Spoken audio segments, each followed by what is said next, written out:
ఓం సాయిరామ్. ఆ సాయినాథుని ఆశీర్వాదంతో ప్రతి ఒక్కరూ కూడా ఆనందంగా, ఆరోగ్యంగా, అష్టైశ్వర్యాలతో ఉండాలని మనస్ఫూర్తిగా కోరుకుంటున్నానండి. అనంతకోటి బ్రహ్మాండ నాయక, రాజాదిరాజా, యోగిరాజా, పరబ్రహ్మ, శ్రీ సచ్చిదానంద సద్గురు సాయినాథ్ మహారాజుకి జై. ఈరోజు బాబాగారు మన కోసం అందించిన సందేశం ఏంటి అంటే, తల్లి నువ్వు నేను ఎంచుకున్న బిడ్డవి, ఈ మాట నీకోసమే, ఇప్పుడే నిర్లక్ష్యం చేయకుండా వినమ్మా అని చెప్పి బాబాగారు అయితే అంటున్నారండి. మరి బాబాగారు మనతో ఏం చెప్పాలి అనుకుంటున్నారో తెలుసుకోవాలి అంటే వీడియోని చివరి వరకు స్కిప్ చేయకుండా చూడండి.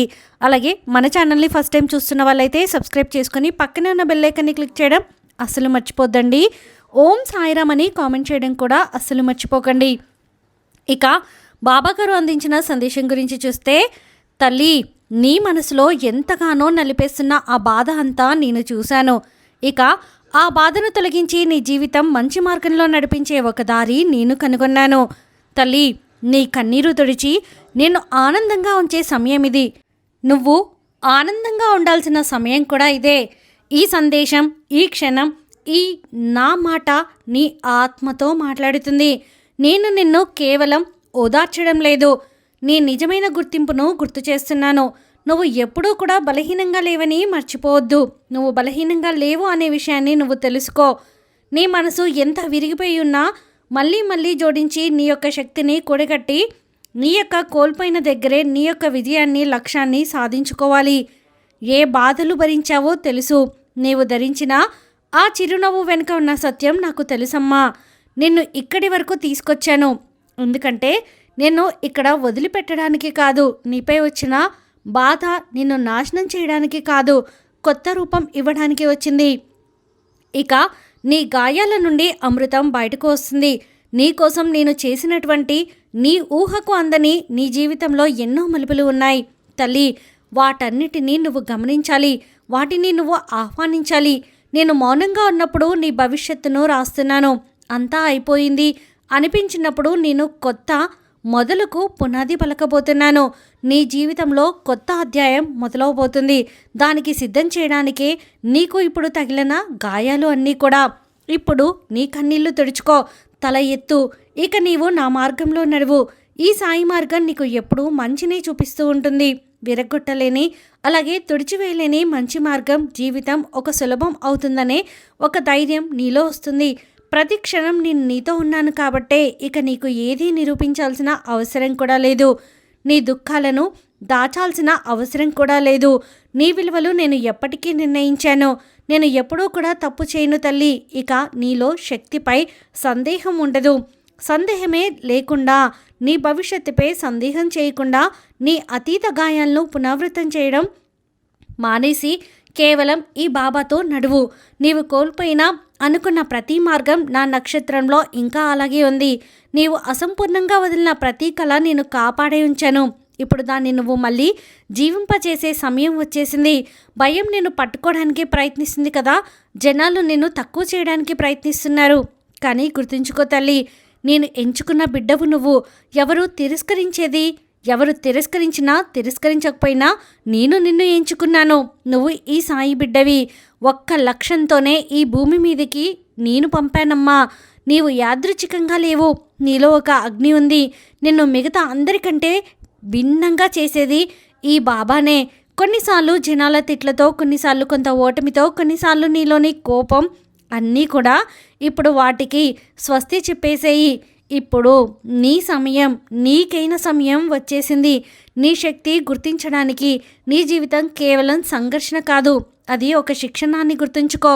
బంగారాన్ని అగ్నిలో వేస్తే శుద్ధి అవుతుంది కదా, అలాగే నీవు తప్పించావు. ఇక నీవు ముందులా లేవు తల్లి.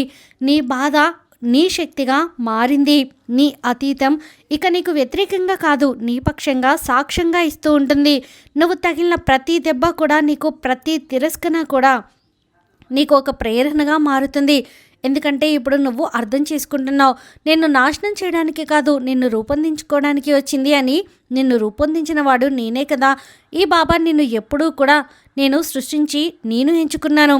ఇక ఏ ఇతర గొంతు నిన్ను తప్పుదారి పట్టనివ్వదు. అలాగే ఎవరు కూడా నిన్ను హేళన చేయలేరు. ఇక రాబోయే మార్గానికి ఎవరి అనుమతి కూడా అవసరం లేదు. ఈ సాయి బిడ్డకు ఒక అనుమతితో పని ఏముంది? నా గొంతుపై మాత్రమే విశ్వాసం ఉంచు. నీ ప్రతి అడుగు ఒక ఉద్దేశంతో నడుస్తుంది. నీ జీవితం ఇక వెలుగు స్తంభం అవుతుందమ్మా. చీకటిలో ఉన్న వారికి నీ ప్రయాణం కేవలం నీ కోసం కాదు, నీ తర్వాత వచ్చేవారికి మార్గం చేయడమే అని తెలుసుకో. ఇప్పుడు లెగు తల్లి, ఆ గాయాల నుండి ఎగబాకు. అవి నిన్ను నిర్వహించేవి కాదు. ఇక నీవు బాధకు అంతకన్నా కాదు. తల్లి, ఒక్క విషయం గుర్తుంచుకో, ఉన్నవాటి విలువ అవి నీ దగ్గర ఉన్నంత వరకు అర్థం కదమ్మా. ఒక్కసారి అవి చేజారిన తర్వాత వాటి విలువ అర్థమైనా ఏమీ చేయలేవు. అది కాలమైనా సరే, లేదా స్నేహితులైనా సరే, బంధువులైనా సరే, చివరికి వస్తువులైనా సరే. చేజారకముందే వాటి విలువ తెలుసుకుని జాగ్రత్త పడాలి. చేజారాక అయ్యో ఇలా చేసి ఉంటే బాగుండే, ఇలా చేయకుండా ఉంటే బాగుండే అనుకుని ఏమీ ప్రయోజనం లేదు. అందుకే 1-2 సార్లు ఆలోచించి, ఒక మాట అనే ముందు, ఒక పని చేసే ముందు ఆలోచించి నిర్ణయం తీసుకోవాలి. తల్లి, ఈరోజు ఒకరికి తిండి పెట్టావు, వారి కడుపు నిండింది అంటే నీకు పరిపూర్ణంగా ఆశీర్వాదం దొరికినట్టే. ఎక్కడ ఆశీర్వాదం కడుపు నిండిన దగ్గర దొరుకుతుందో అక్కడ ఈ బాబా ఆశీర్వాదం నీకు వస్తుంది. తల్లి, నేను నీ ఇంటి వద్దకు వస్తాను. రాబోయే గురువారం రోజున నీ ఇంటికి వచ్చి నీ దగ్గర భిక్ష తీసుకుంటాను. నీకు ఏదో ఒక రూపంలో నా ఆశీర్వాదం అందిస్తాను. నన్ను ఆహ్వానిస్తావు కదా తల్లి? తల్లి, నోరు లేని జీవులు ఆకలి అని అడగలేవు కదమ్మా. అందుకే నోరున్న మన మనుషులమే ఆ జీవులకు కూడా పరమాత్ముడై ఒక చిన్న ఆహార ముక్క అనేది పెట్టినప్పుడు అవి ఎంతగానో సంతోషిస్తాయి. తల్లి, ఈ విషయం ఎప్పుడూ కూడా నువ్వు మర్చిపోకు. నీ జీవితంలో కొన్ని ఆటుపోట్లు, అలాగే కొంతమంది మనుషులు దూరమవుతున్నారు కదా. నువ్వు ఎవరికీ నచ్చాల్సిన అవసరం లేదు.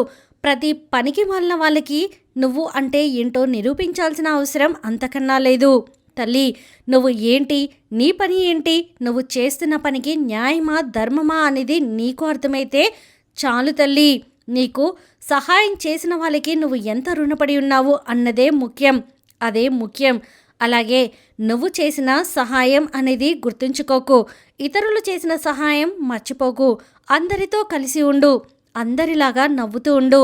అంతేకాని అందరినీ అయిన వాళ్ళు అనుకోకు. అందరూ నా వాళ్ళే అని మురిసిపోకు.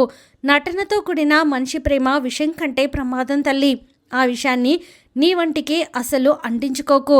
కష్టపడుతూ పైకి ఎదిగి విలువతో కూడిన సంస్కారం ఉంటుంది. అలా కాకుండా ఒక్కసారిగా పైకి ఎదిగి నువ్వెంత అనే అహంకారం ఉంటుంది. కాబట్టి కష్టపడు. ఒక్కొక్క మెట్టు నిదానంగా ఎక్కి అందనంత స్థాయికి చేరుకో. నీ విలువని కాపాడుకో. అలాగే ఇతరుల దగ్గర మర్యాదగా నడుచుకో. ఒక మెట్టు ఎక్కగానే మాటల్లో, చేతల్లో, చూపుల్లో, ప్రవర్తనలో తేడా వచ్చింది అంటే భగవంతుడు 10 మెట్లు కిందకు దింపేస్తాడు. జాగ్రత్త. అహంకారం అనేది ఒక భయంకరమైన మానసిక వ్యాధి. ఈ వ్యాధి సోకిన వారు సుఖపడరమ్మా, ఇతరులను సుఖపడనివ్వరు. కాబట్టి నీకు ఆ అహంకారం అనే వ్యాధి అస్సలు సోకనివ్వకుండా నువ్వే జాగ్రత్త పడాలి. నువ్వు ఎంత చదివావో అన్నది కాగితంలో ఉంటుంది, కానీ నువ్వు ఏం నేర్చుకున్నావు అనేది నీ ప్రవర్తనలో, నడవడికలో ఉంటుంది. ఆ ప్రవర్తన అందరికీ అనుకోగా మంచిగా ఉండాలి. విన్నావు కదా తల్లి, నీ బాబా చెప్పిన మాటలు క్షుణ్ణంగా విన్నావు కదా. ఇక ఎవ్వరూ లేరు అని బాధపడకు. నీకు ఈ సాయి ఉన్నారు, ఈ బాబా నీకు తోడుగా ఉన్నారు. ప్రతి క్షణం నీ చేయి పట్టుకునే నేను నిన్ను ముందుకు నడిపిస్తాను అని బాబాగారైతే అంటున్నారండి. ఈ వీడియో మీకు నచ్చితే ప్లీజ్ లైక్ చేయండి. మరికొంతమంది సాయి భక్తులకు వీడియోని షేర్ చేయండి. ఫస్ట్ టైం ఛానల్ని చూస్తున్న వాళ్ళు సబ్స్క్రైబ్ చేసుకొని పక్కనే ఉన్న బెల్ ఐకాన్ని క్లిక్ చేయండి. ఆ సాయినాథుని ఆశీర్వాదంతో ప్రతి ఒక్కరూ కూడా ఆనందంగా, ఆరోగ్యంగా, అష్టైశ్వర్యాలతో ఉండాలని మరొక్కసారి మనస్ఫూర్తిగా కోరుకుంటున్నానండి. సర్వే జనా సుఖినో భవంతు. ఓం సాయిరామ్.